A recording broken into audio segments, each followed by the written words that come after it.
Hey everybody, welcome to 8.3. We're going to talk about memories and problems with your memory. We're going to start with amnesia, and as we go through, I'm going to scroll down so I stay on topic. So there are two types of amnesia. The two types are anterograde and retrograde. Anterograde comes usually after an injury to the head, and you can't remember anything going forward. So you can't make any new memories. Usually affects the hippocampus, in the middle of your brain, and it's in the middle bottom half of your brain. It's right near your brainstem, and you cannot consolidate memories or form new memories. And they said that you would be able to, if you suffered this type of amnesia, you would be able to learn new systems, such as you'll be able to put a puzzle back together after many attempts, but you will not be able to form new memories like you'll be able to tie your shoes, but you won't know that you really like Wendy's. Does that make sense? The other type is retrograde. Let me scroll down. Retrograde amnesia. I found this type of amnesia pretty fascinating. Anytime you hear on TV, like any of the episodes of the stories that you watch, it's always they forget everything about their past. Well, you forget things prior to the trauma, and sometimes the most famous person that has had this type of amnesia, it's very controversial, his story, but his name's Benjamin Kyle. Well, that's what he named himself. Anyways, Benjamin Kyle was found naked, and he was injured in Georgia. They called the police. He got taken to the hospital. He had no idea who he was. They said when he looked in the mirror, he realized he was 20 years older than what he thought. Mr. Kyle was trying to piece his life back together, and he remembered, like, he knew that he was born 10 years before Michael Jackson, but on the same day. Just real odd facts about himself. And he was working with a lady named Miss Fitzpatrick, and she was helping him piece his life back together, and she made a discovery to people in the Carolinas. And when she made that discovery, he cut off communication with her. He won't talk to her anymore. Well, eventually, he was found to be William Powell, and in 1976, he ran away from home as an adult, and he had sold all his possessions, and he just left. Well, he moved to Denver, Colorado, or Boulder, Colorado, and his employee records actually stop in 1983. He just fell off the face of the earth in 1983. He didn't work, and then they found him in like 2001 or 2003, something like that. But it was really odd. Like, where was he? He doesn't know. Well, he claims he doesn't know. And like I said, there's so much controversy around his whole case. But I mean, I don't know. I know I wouldn't want to be found naked behind Burger King, but I mean, that's me.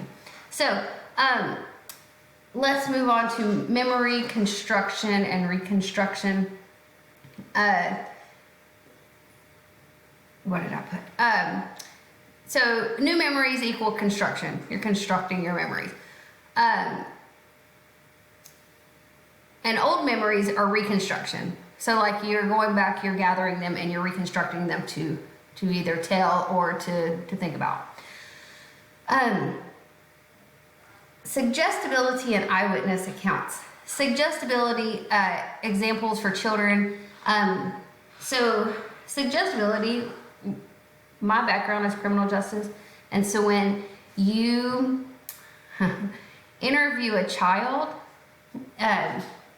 especially with sex abuse cases, we have a tendency to have a bias, and we have a tendency, when I worked with CPS, to label sex offenders as he. It could have been a female, but we always used he as that pronoun. And if a child was trying to recall the event and it was a female that was the perpetrator and we called it a he, we just messed up the memory, because some children will then picture a man and not the actual perpetrator. So it gets all discombobulated when we bring bias to anybody that's trying to remember a traumatic event. And we definitely have to remember not to use inaccurate pronouns or bring our bias to the table. The example they give in your book is about the DC sniper and the white van. I remember that, and I remember thinking, I think I was like 10 or something. And I remember going, oh my gosh, it's a white van. Like, are they kidnappers? It was, again, suggestibility. Anyways, they were actually apprehended in a blue car. And I think I was like 17, really. Whatever. Anyways, eyewitness misidentification. Eyewitness, again, we're biased. We recall stuff that sometimes actually didn't happen. Outside of my neighborhood, this was about 10, 15 years ago. Outside of my neighborhood, I saw a car accident. A blue truck, like a tiny, like blue Toyota truck, hit another car. The blue Toyota truck ran a red light. And when it hit the other car, it T-boned the other car, I physically saw beer cans pop out of that truck. I saw the beer cans. They were scattered all over the road. I have a bias towards drunk drivers. I saw beer cans. The person that little blue truck hit happened to be one of my neighbors. She showed me pictures. He was not drunk. Those were Pepsi cans. I saw beer cans. I saw them. They were not Budweiser cans. They were Pepsi cans.